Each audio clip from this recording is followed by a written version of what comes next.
Nous restons dans l'état d'esprit de ce que le chef de l'État avait dit l'année passée. La justice de notre pays est malade. Et cette maladie aggrave aujourd'hui la souffrance des agriculteurs, particulièrement ceux qui pratiquent la culture des cacao. Ces agriculteurs sont soumis aux tracasseries d'ordre administratif, d'ordre militaire, des vols des services des entrepreneurs économiques privés, ce qui met en mal le droit des agriculteurs. Et c'est dans cet esprit de la maladie dont le chef de l'État avait soulevé au niveau de la justice. Cela veut dire le respect des droits économiques des agriculteurs qui sont aujourd'hui bafoués. Nous sortons quand même avec un esprit brisé.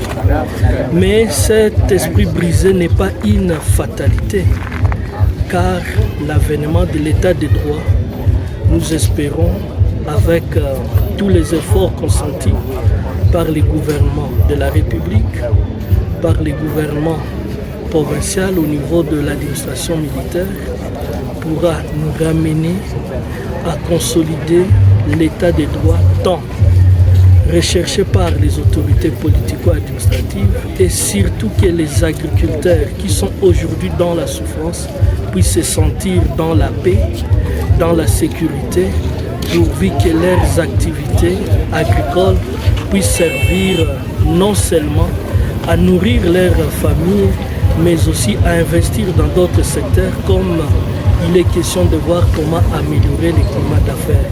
C'est dans cet esprit que nous sortons de cette réunion et nous encourageons les agriculteurs de ne pas perdre espoir. Nous félicitons leur résilience et nous leur promettons les accompagnements de plusieurs secteurs pourvu que leurs droits soient respectés.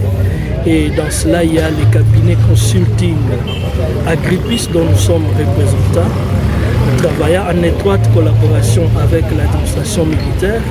Nous sommes prêts pour les accompagner et remettre toutes les recommandations nécessaires et proposer des mesures qui pouvaient être à leur faveur. Bref, les sentiments restent de la maladie au niveau de la justice et que ces sentiments ne doivent pas être considérés comme une fatalité.